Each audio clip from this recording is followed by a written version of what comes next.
എന്താണ് publicly listed company, ഒരു company എങ്ങനെ സ്റ്റോക്ക് മാർക്കറ്റിൽ ലിസ്റ്റ് ചെയ്യപ്പെടുന്നു, എന്താണ് IPO, ഇത്രയും നമ്മൾ മനസ്സിലാക്കി. ഇനി നിങ്ങൾക്കുണ്ടാകാൻ സാധ്യതയുള്ള മറ്റൊരു സംശയമാണ് എവിടെയാണ് ഈ ഷെയറുകളെല്ലാം ലിസ്റ്റ് ചെയ്യപ്പെടുന്നത് എന്നാണ്.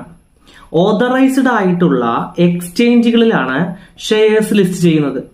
ഇന്ത്യയിൽ ഓതറൈസ്ഡ് ആയിട്ടുള്ള 2 വലിയ എക്സ്ചേഞ്ചുകളാണ് BSE അല്ലെങ്കിൽ ബോംബെ സ്റ്റോക്ക് എക്സ്ചേഞ്ച്, NSE അഥവാ നാഷണൽ സ്റ്റോക്ക് എക്സ്ചേഞ്ച് എന്നുള്ളത്. BSE ഏഷ്യയിലെ ഓൾഡസ്റ്റ് സ്റ്റോക്ക് എക്സ്ചേഞ്ച് ആണ്. ഏകദേശം 5000 കമ്പനികൾ ഇതിൽ ലിസ്റ്റ് ചെയ്യപ്പെട്ടിരിക്കുന്നു. NSE ഇന്ത്യയിലെ ആദ്യത്തെ ഡിജിറ്റൽ സ്റ്റോക്ക് എക്സ്ചേഞ്ച് ആണ്.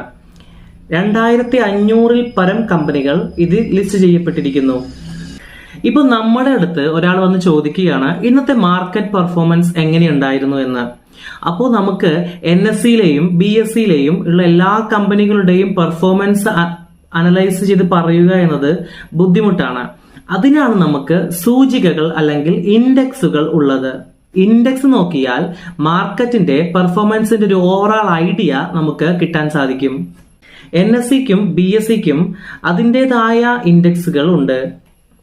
ഈ ഇൻഡെക്സുകൾ എക്സ്ചേഞ്ചിലുള്ള, അതായത് NSEയിലും BSEയിലുമുള്ള സ്റ്റോക്കുകളുടെ ആവറേജ് മൂവ്മെന്റ് ആണ് നമുക്ക് പറഞ്ഞു തരുന്നത്. NSEയുടെ ഇൻഡെക്സ് ആണ് നിഫ്റ്റി. NSE ലിസ്റ്റ് ചെയ്തിട്ടുള്ള ടോപ്പ് 50 കമ്പനീസിന്റെ ആവറേജ് ആണ് നിഫ്റ്റി എന്ന് പറയുന്നത്. BSEയുടെ ഇൻഡെക്സ് ആണ് സെൻസെക്സ്. BSEയിൽ ലിസ്റ്റ് ചെയ്തിട്ടുള്ള ടോപ്പ് 30 കമ്പനീസിന്റെ ആവറേജ് ആണ് സെൻസെക്സ് എന്ന് പറയുന്നത്. ഇനി നമുക്ക് ആരുടെ കയ്യിൽ നിന്ന് സ്റ്റോക്ക് വാങ്ങാം എന്ന് നോക്കാം. നമുക്കറിയാം സ്റ്റോക്കുകൾ ലിസ്റ്റ് ചെയ്തിരിക്കുന്നത് NSEയിലും BSEയിലുമാണ്. എന്നാൽ നമുക്ക് അവിടെ നിന്ന് ഡയറക്റ്റ് ആയിട്ട് സ്റ്റോക്സ് പർച്ചേസ് ചെയ്യാൻ സാധിക്കില്ല. അതിനായിട്ട് ഒരു ഇന്റർമീഡിയറ്റ് അല്ലെങ്കിൽ ഒരു ഇടനിലക്കാരനെ ആവശ്യമാണ്. അതാണ് നമ്മൾ ആദ്യം പറഞ്ഞ ബ്രോക്കർ. ഈ ബ്രോക്കറാണ് നമുക്കും എക്സ്ചേഞ്ചിനും ഇടയിലുള്ള ഇന്റർമീഡിയറ്റ്. ഏറ്റവും എഫിഷ്യന്റായി സ്മൂത്തായി സ്റ്റോക്കുകൾ വാങ്ങുവാനും വിൽക്കുവാനും ഈ ബ്രോക്കർ നമ്മളെ സഹായിക്കും. നമ്മൾ വാങ്ങുന്ന ഈ സ്റ്റോക്കുകൾ ഈ ബ്രോക്കർ ഒരു ഡീമെറ്റീരിയലൈസ്ഡ് ഫോമിൽ നമ്മുടെ ഡിമാറ്റ് അക്കൗണ്ടിൽ സൂക്ഷിക്കും.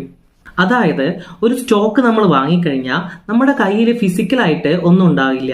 അതിൻ്റെ ഒരു ഡീമെറ്റീരിയലൈസ്ഡ് അല്ലെങ്കിൽ ഒരു സോഫ്റ്റ് കോപ്പി പോലൊരു സാധനം നമ്മുടെ ഡിമാറ്റ് അക്കൗണ്ടിൽ ഉണ്ടാവും. അത് ബ്രോക്കറാണ് സൂക്ഷിക്കുക.